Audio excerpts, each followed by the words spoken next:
21. We'll be starting in verse 1. You'll recall that God had instructed Moses to gather the people at the foot of Mount Sinai to hear what the Lord had to say to them, and there he proclaimed to them the 10 Commandments, or 10 words as the Jews called it.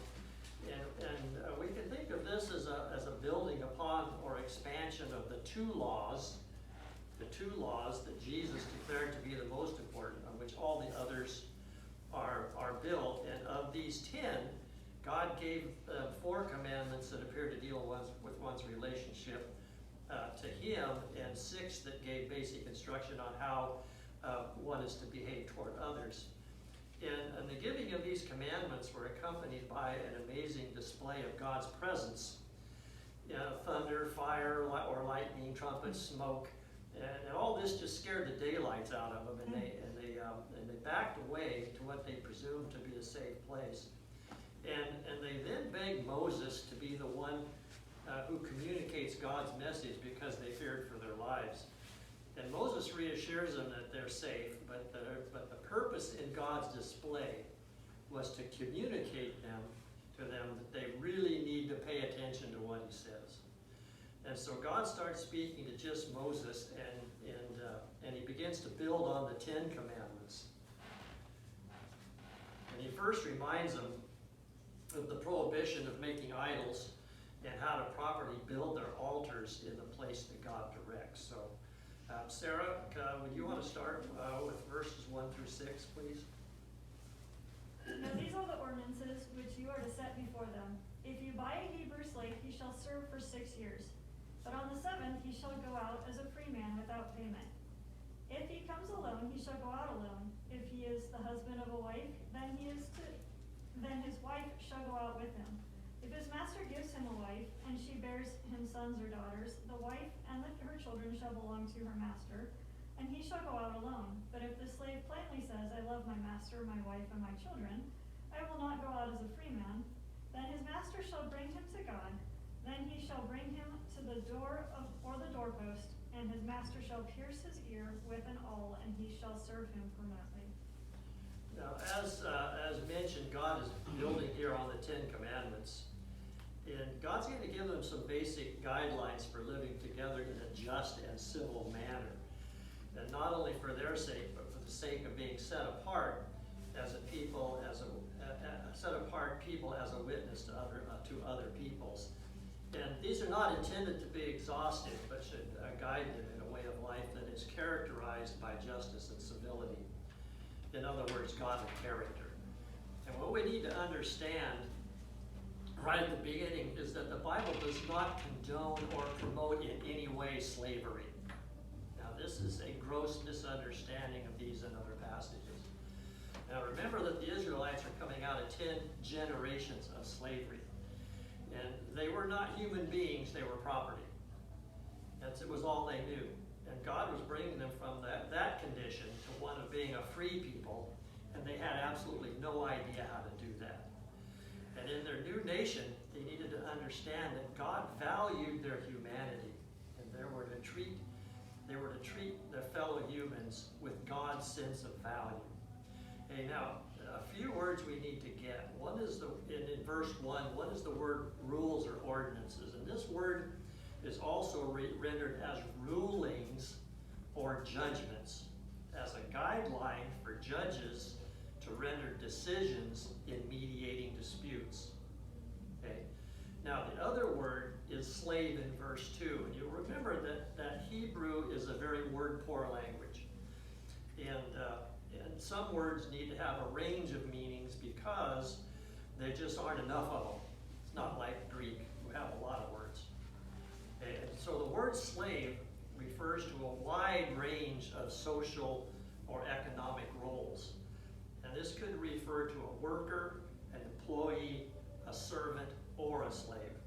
And what we see in verses 2 through 11 are dealing actually with contractual arrangements, how a person could sell themselves into employment or servitude for a reason. And the word we will see translated as master can also mean boss or employer. Now, the most common situations were indebtedness or one of being destitute. Now, but it could also just be an employment situation. And we need to realize that in those days, the Israelites individually had very few assets. And it was easy for them to be in this situation. And there was no welfare programs, there was no unemployment benefits. The one asset that they had was their labor. And if a Jew were to find themselves in a debt condition, they could offer themselves to the one to whom they were in debt as payment for that debt. Or another person could buy that debt, thereby gaining the labor of the laborer. Okay? Or if the indebted person refused to be to indenture themselves, they could be forced into this agreement legally. Now, if a man were destitute, they could indenture themselves to another, exchanging their labor for room and board, and possibly even some form of wages. And if this is what was involved in buying a Hebrew slave or a servant, okay, which is a better wording. Now, the point of these verses is that God is telling them that they are not to treat one's indentured servants like they were treated in their slavery. Now, God is placing conditions and limitations on this contractual relationship. So let's take a look here at what some of those limitations are. Yes? Is that one of the 601 then? Yeah, we're into the 601 That's what here this would be considered one of now. those? All the rest of these for the next, 3 chapters, Sarah? Something Yeah. like that? Yep. So in Egypt, when they were slaves, did they impose a debt on them so that they were forced to do it, or they just basically They said, just you're did stuck, it. you gotta do it? If you're Pharaoh, you can do anything you want. Gotcha, okay. Yeah. It's good to be Pharaoh.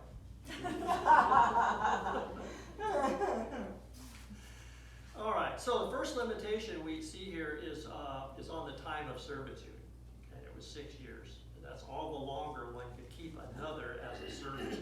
And this is kind of keeping with God's pattern of work and rest. It's to mirror God's work in creation.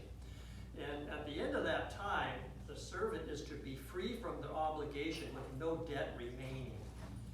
And if there were wages involved in the arrangement, as it sometimes were, the servant could actually leave with some savings, and that would help them get back on their feet.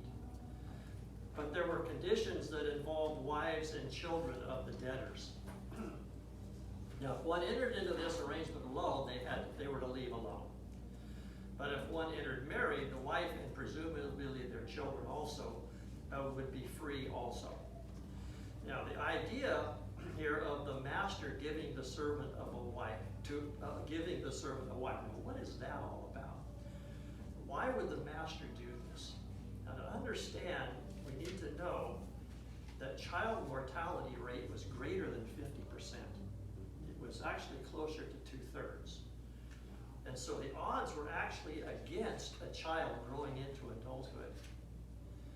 And what the master wanted from this arrangement was the children. They were considered to be his. So in this situation, when a male servant was allowed to go free after 6 years, the children and the mother, because she was needed, would remain with the master.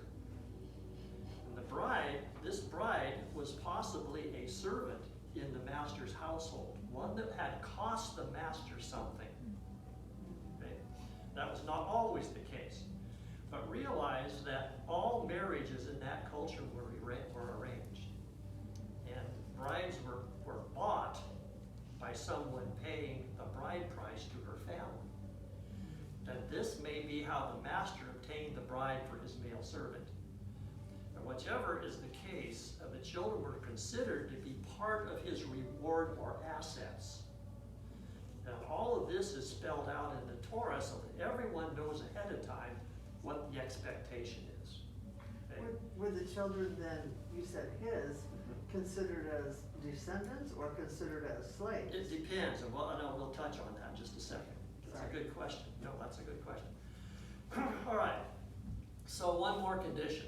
Now, if the servant realizes he has a good deal here, and he's better off serving his master than going out on his own, he can re-up. Now, or if he has become very attached to his wife and children and he doesn't want to leave them, he can choose to remain in servitude. And this agreement is that this servitude will be for life. So this is a very big step. Now, to consummate this arrangement, the process went like this. The master would bring the servant to the tabernacle, or later the temple, before a priest who was to be a witness. This is symbolically bringing him to God. Okay? And then the hole in the earlobe to identify that man as a lifer. And I've heard that earrings were originally used to identify slaves.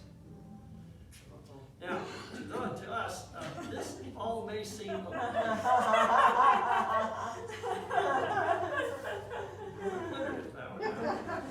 It's like a cow tag, Nancy. Yeah. Oh, man. So this is great big and green, it has number 32 on it. Now, this kind of seems a bit bizarre to us, but we're seeing this through our 21st century American glasses. Right. Okay, now we need to put their glasses on to understand this. Now, this was God's way of providing protection and preventing abuses. God was showing them how He valued their humanity. They were not possessions. They were people in God's eyes. It was not like in Egypt, and not like in the land of Canaan where they were going. Remember, they were to be a distinct nation, one that reflected God's character. If you haven't forgotten about your question, we're going to get to it. So Canaan had slaves then? Oh, yeah. Okay. Yeah. Pretty much most of the nations around them had slaves at that time. Slavery was quite common. All right, Matt, do you want to read 7 through 11? Before you get to that, can I just add a female comment here for Sure. all of us who are feeling very sorry for this woman who is sold to this guy that she has no control over, and then he is taken away and her children are there, and the whole thing kind of seems like a bummer deal for the woman. But there's a couple benefits to this. Number one, she's taken care of because she's a slave, and so she is well cared for, which is huge. Her future is secure, and that's amazing. The other thing is, like Dad was saying, the one thing that you had was your labor, and that was kind of what you had to offer. But for a woman in that culture, her labor, her work was producing children, so that they could survive as a nation, as a society. And so it was an honorable thing. So for her to have these children was honorable. It's much, much better for her that she be given to a man and be able to produce children who then eventually could also take care of her in her old age. This is a very good deal for this woman. This is not a shaft. She's not getting shafted in this. She's getting children out of it, which secures her future. She's being taken care of in the meantime. She is getting a good deal. This is not bad for her. Good. I think the reason we kind of look down on it is because usually it's associated with mistreatment. Right. Yep. And it doesn't sound as if that's the case. Right, exactly. We'll touch on that a little bit too. But now, like Sarah's saying, if I were one of you ladies out here, I'd be thinking, what in the world is going on? Oh, Matt, we need to read. Yeah. Let's Just read. get worse. Yeah, it's gonna get pretty cool. Now, 7 through 11, please. Okay. If a man sells his daughter as a servant, she is not to go free as men's servants do. If she does not please the master who has selected her for himself, he must let her be redeemed. He has no right to sell her to foreigners because he has broken faith with her. If he selects her for his son, he must grant her the rights of a daughter. If he marries another woman, he must not deprive the first one of her food, clothing, and marital rights. If he does not provide her with these 3 things, she is to go free without any payment of money. Okay. So, again, what in the world's going on here? If I were you, I'd be thinking, you gotta be kidding. But again, their world was not our world.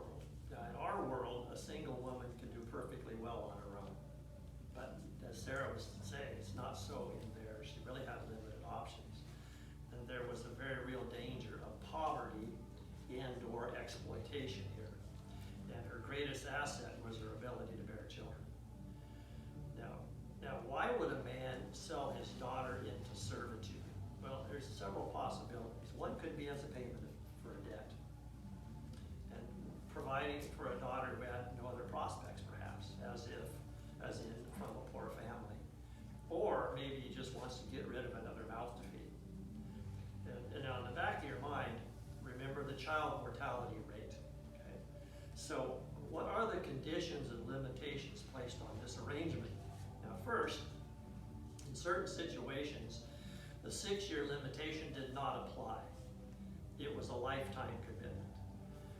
And one context here is one of the master taking a woman for himself. And where it says to sell his daughter as a slave, you need to think concubine here. You're like Zilpah and Bilhah, concubines given to Jacob, remember, who became mothers of sons, some of the patriarchs of the 12 tribes. And this arrangement would have been for life. The 6-year limitation did not apply. One could not use a woman for the best years of her life and then toss her out. Okay, you had to commit to that woman for her life. Okay. Now, if for whatever reason this arrangement isn't working, the first option was for her biological family to be able to buy her back by returning the bride price. Okay, so she could then go back to her own family. And later, the idea of a kinsman redeemer is kind of an expansion of this concept here. Now, another limitation is the master is not allowed to sell her service to someone else, particularly to a foreigner. A foreigner would not have these limitations placed upon him, and she would lose these protections. Now, in many ways, this woman had the status of a wife, where one would see exceptions to this as the narrative of inheritance, like Nancy asked. It may be that a concubine's children would not be included in any inheritance. Maybe they would be, but it doesn't necessarily mean that they were. Okay? Now, the second situation mentioned is if the master took his daughter as a concubine or as a wife for his son. Okay? Now, she was to be treated according to whatever legal decrees were required as a daughter to him, okay? As any of his biological daughters or daughters-in-law would be treated. Okay? He was required to treat her that way. Now, in verse 10 here, it's not clear if the he is referring to the master or his son, but whichever he it is, if he takes on more wives or already has other wives, this is to have no negative impact on the arrangement with the woman. Okay, she is not to have less of anything, including her turn in his bed. And the penalty for violation of these conditions is that she'll be allowed to return to her family with no indebtedness remaining. As you can see the protections here that God is placing on all of this. The master will be just out. Okay. And Now, then, But if she returned to her family, then what? Because then nobody took care of the women then, or did her family take care of well, her family the first out was to send her back to her family, and they would, by redeeming her, they would be paying back the bride price. Yeah, and this prevents what Janny was talking about, this prevents abuse of this woman. right. Because the family is keeping an eye on the situation. Exactly. Right. Dad is keeping a close eye probably, or brothers are probably making sure that she's being treated fairly. And there's one of the other provisions for a bride price too was that if for some reason the man just violated the law and threw her out, she had this bride price. Okay, that bride price actually belonged to her. Okay, so if the man died or if he just pitched her out, then she had that bride price. She had monies. Yeah. Mm. Okay. All right, now let me relate an example of how this might work. And this is from Randy Smith. I didn't think this up on my own here. Now imagine Hiram as a farmer who has broken his plow, and he has no money to buy a new one. Now he is a subsistence farmer, as most were, who is continually on the verge of poverty, which is the case with many in Israel in those days. And without a plow, poverty would be the result. So he goes to Levi the blacksmith and he explains his plight. That he has no money, but he does have a daughter who really has no prospects for her future, being from a poor family. And Levi the blacksmith is a married man who only has 2 daughters. Now his wife has borne him other children who did not survive. Now remember the high child mortality rate. And he has no sons to work in his blacksmith shop. So he agrees to take on the father's daughter as a concubine in exchange for a new plow. And hopefully this will remedy his family situation. Now this is a good thing for the blacksmith, the farmer, and the daughter. They all benefit from this. She is going to be provided for life, as Sarah said, and the conditions and the limitations are there for her protection. And if they were back in Egypt as slaves, none of this would exist. And God in his new generation is providing. All right. Did I answer all of your questions? I have another one, but. Okay, go I'm ahead. wondering when the transition occurred where women didn't view it that way anymore. You know, that it wasn't a good thing to them, like they wanted to choose, and, That's a good question. you know, it's like the attitude of people changed. You know, was it industrial age or? I don't you know, but I think some of it was cultural too, because in Greek and Roman cultures, women had a whole lot more freedom. So maybe that Yeah. was the transition point. I'm wondering if it had to do with when they started crawling out of extreme poverty. Could be. I'm wondering if that had, I don't know. I People don't brought know. it on. Possibly, I don't know. They didn't need to be servants and such anymore. Yeah, the labor wasn't as, Needed. I don't know. Yeah. Right. Yeah, maybe when the mortality rate of children went way up. Maybe. Yeah. Yeah. Good question. All right, Barb, could you read 12 through 14? Whoever strikes a man so that he dies shall be put to death. But if he did not lie in wait for him, but God let him fall into his hand, then I will appoint for you a place to which he may flee. But if a man willfully attacks another to kill him by cunning, you shall take him from my altar, that he may die. Now, this next section deals with death penalty cases. What constitutes a violation that would require the death of the violator and which don't. And some of these will seem a bit severe to us, but there's reasons for them here. Now the first one deals with the difference between premeditated murder and crimes of passion or accidental death. In our legal systems, these would be differentiated as murder and manslaughter. Okay? Now, the words lie in wait and by cunning imply willful, planned, premeditated murder. Now, the penalty for that is death. Now, whether you agree with the death penalty or not, it is not considered murder in this time and place to put someone to death for a premeditated murder. Okay? It is a God-sanctioned removal of the offender from society and is intended to protect the society and to be a deterrent. Okay? Now, and remember, no prisons yet. They're out in the middle of the desert, there are no prisons. Now, as for manslaughter cases, where it says God let him fall into his hand is a way of describing an accidental death. But as an example, a farmer is wielding a scythe and somebody walks into it and gets skewered. Now, it's very possibly the man's family will seek revenge. This was the norm in Near Eastern cultures then, and in some it still is. If a member of my family is killed, whether or not it was intended, the perpetrator must die by our family's hand. This was expected. Okay? Now, these accidental cases, God says he will provide a place to flee. And this is a preview of the establishment of sanctuary cities later on. And where one could go pending a judgment on the case.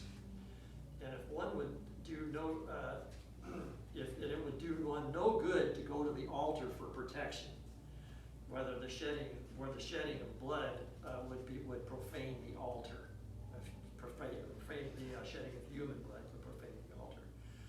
And this apparently was allowed practice in some cultures. But God says you have the right to remove him forcibly from my altar in order to take him out and execute him. Okay? But it didn't help you to hang on to the horns of the altar.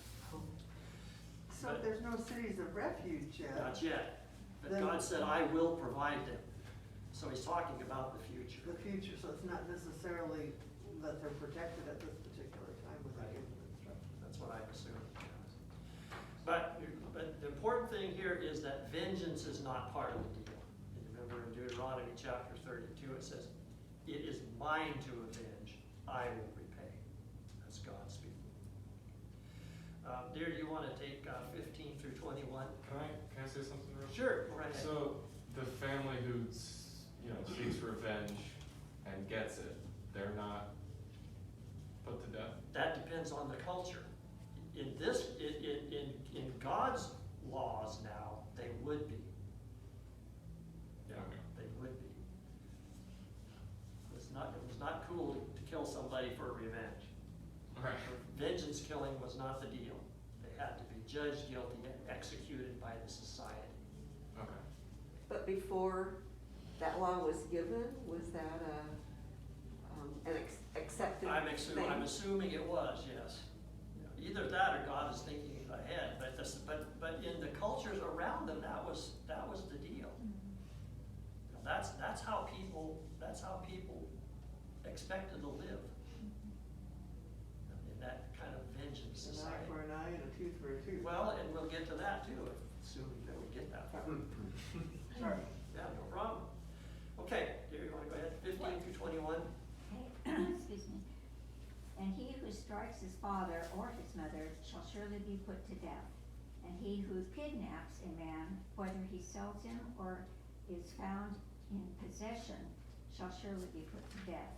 And he who curses his father or his mother shall surely be put to death. And if men have a quarrel, and one strikes the other with a stone or with his fist, and he does not die, but remains in bed, if he gets up and walks around outside on his staff, then he who struck him shall go unpunished.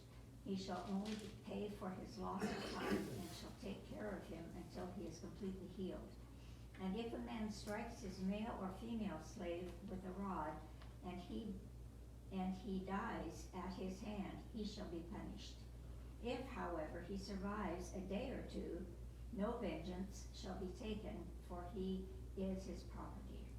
Okay, so here we see some more examples of what situations will result in a death penalty and which ones don't. And verse 15 is about a physical assault on one's parents.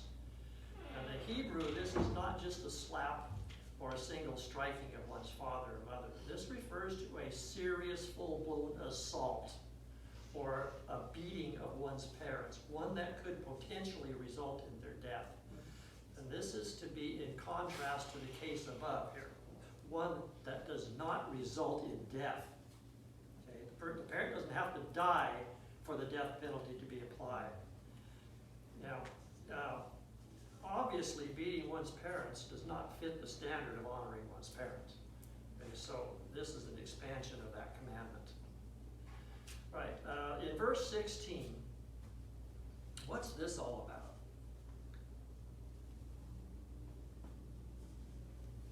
What would be the modern equivalent of this? Go ahead, Sarah.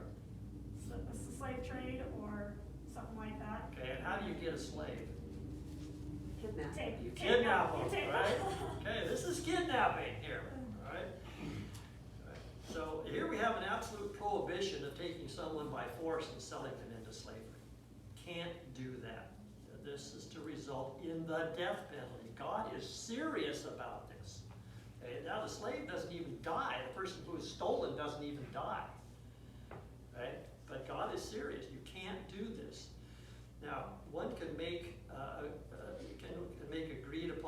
sexual relationships, or a servant can be bound to another legally, but to take another by force is not allowed. Okay? Now, this could be considered an expansion of the 8th commandment, do not steal. You can't steal people. And even if one hasn't sold the person yet, but the person is found in his possession, he is to die. And one commentator suggests that the likelihood of this provision is to ensure that the thief cannot make the argument that he is just a middleman.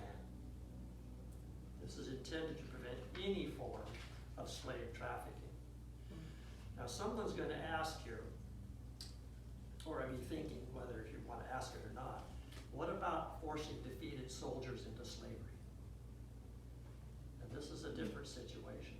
Now, the slavery of a captured soldier was an alternative to putting them to death. The idea is that the soldier knew the risk going into battle and that slavery was a real possibility.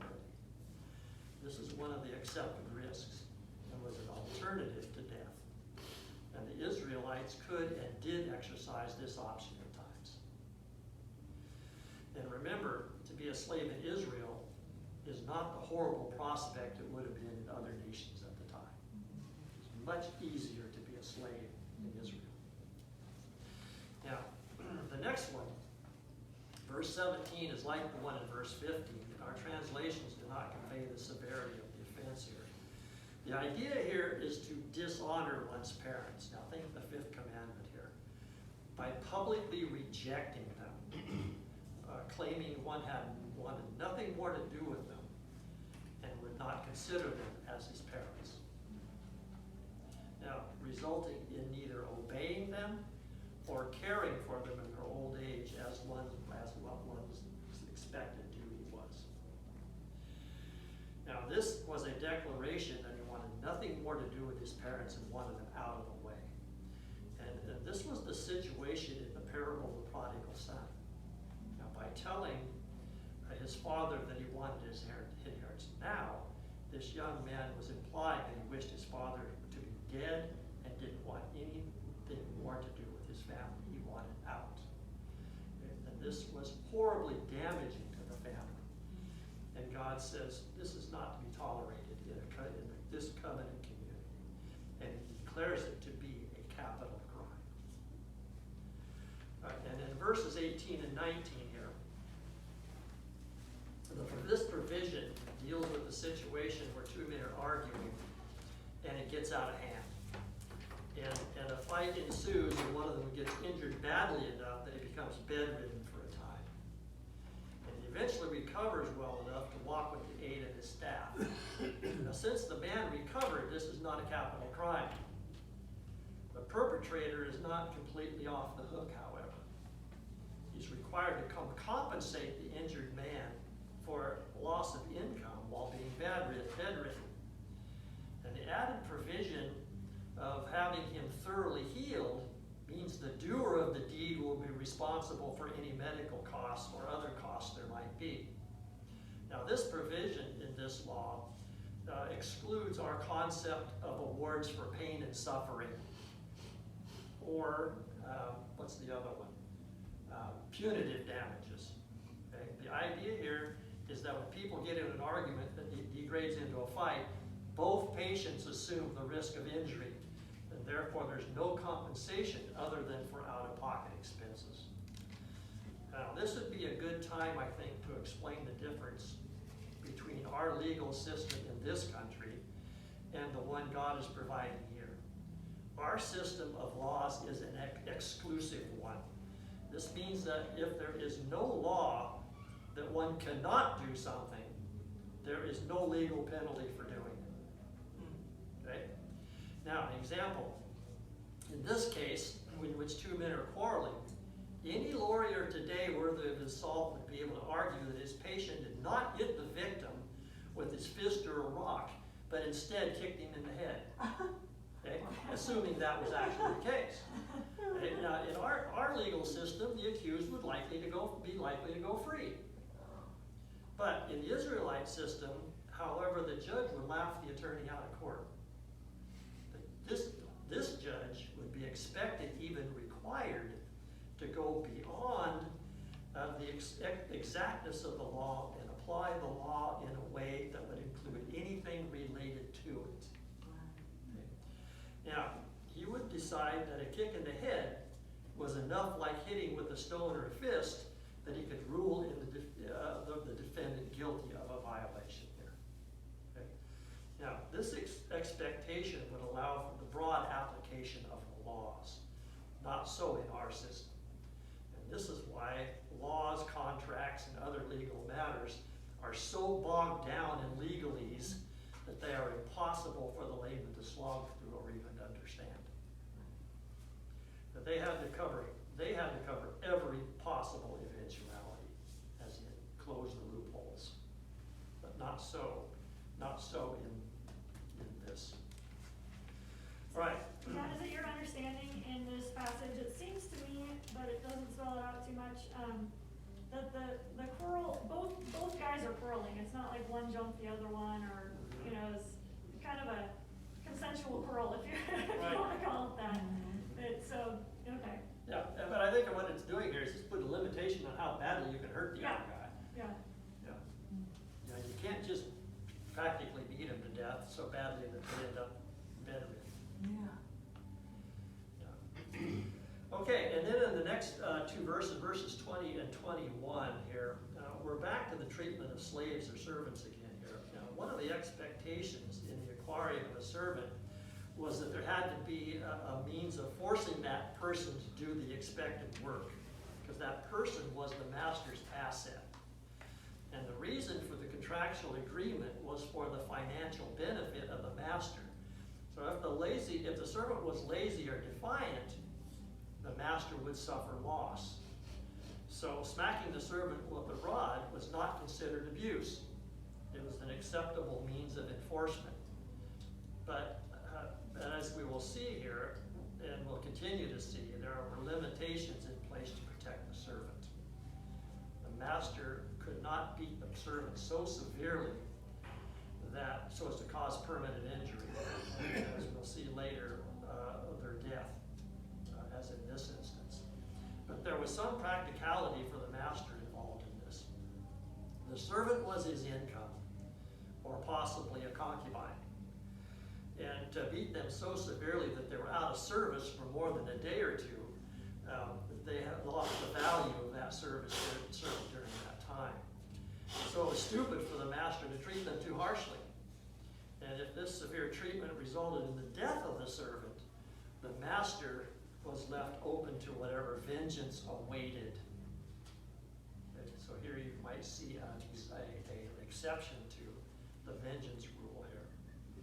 Now, but since the servant was considered an asset to the master, it was considered his money, there was to be no compensation for loss of time or medical expenses. Because, You're just refusing to work. yeah. You're just compensating yourself. Yeah, well, the servant was the master's asset. It was Right. the servant was his money, so if you beat him so badly, It doesn't make sense. it doesn't make sense, yeah. You're just out. Okay. So the master was just out for the lost labor and whatever it cost to get the servant back on his or her feet, assuming medical expenses here.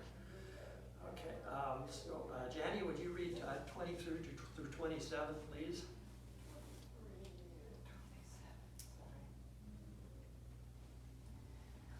But if there is serious injury, you are to take life for life, eye for eye. Start with 22. Oh, sorry. I thought it was 23. Okay.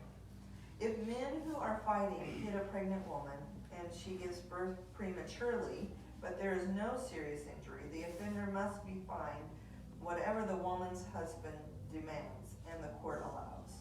But if there is serious injury, you are to take life for life, eye for eye, tooth for tooth, hand for hand, foot for foot, burn for burn, wound for wound, bruise for bruise.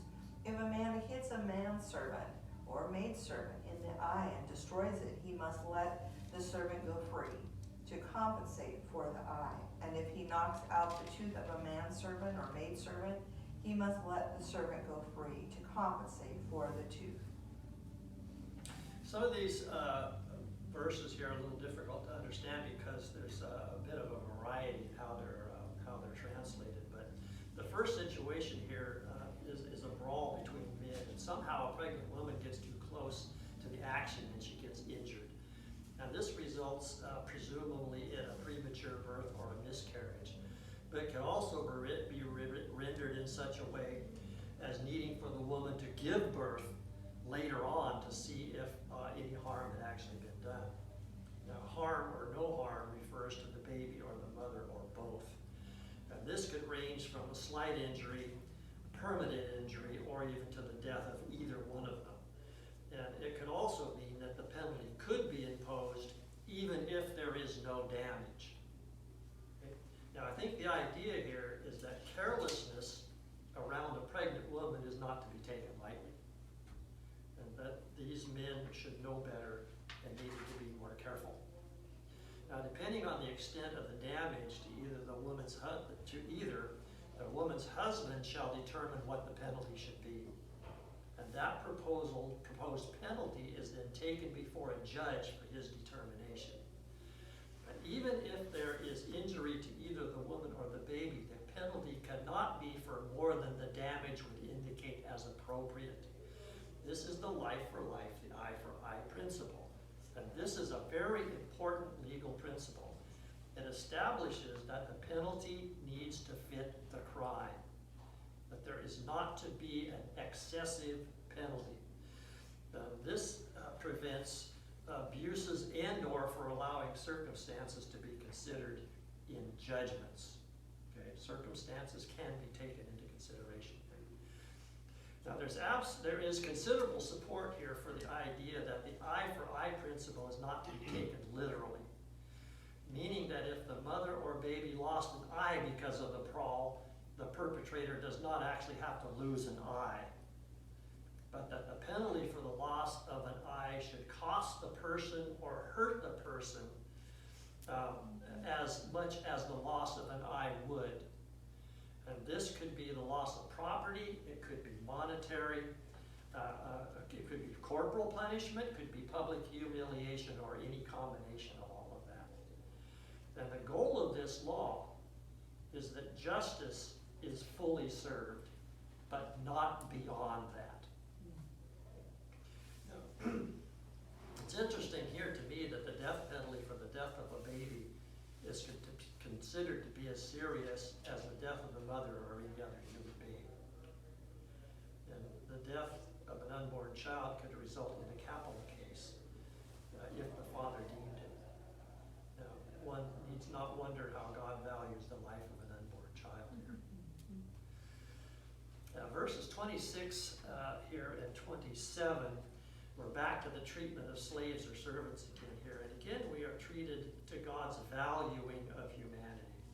The servants were not to be abused just because they were servants. And this is in contrast to the laws of many of the nations at the time. And many other nations had class-adjusted legal standards, meaning depending upon what class you were in, depended upon how the laws applied to you. Okay? And just because a servant was a master's money, the ability of the master to enforce the contract was not absolute. And even though the corporal punishment of a servant was allowed, if it got out of hand, it could cause permanent injury. And this law was in place to prevent this. And again, judges were expected to apply this law broadly to include other forms of physical abuse besides the loss of an eye or a tooth. Now, as the result of such abuse was that the contract between the master and the servant was considered null and void, and the servant was allowed to go free. And again, this is in contrast to what the Israelites had experienced in Egypt, and was a demonstration to the nations of God's form of justice here. Okay, we've got to stop. It's interesting that they look at a tooth and an eye as freedom, the same, result. Mhm. It's like, a tooth? That's a lot different than losing your eye. Yeah, I think the principle here is that you can't cause permanent injury to your servants. The Right. loss of a tooth was a permanent injury, didn't have implants. an eye, that's permanent. There's no eye back. Do you know how quickly these things, these judgments were carried out? I mean, they weren't sitting in prison for 40 years on death row. No, I mean, was it expect- just like oh, no, immediately and? Executions, I think, were carried out immediately. So there'd be a real deterrent there, a real encouragement to people to Yeah. do the right thing. Yeah, exactly. Well, there was no death row. There's no jails. Right. So if you were deemed, whatever you did was worthy of capital punishment,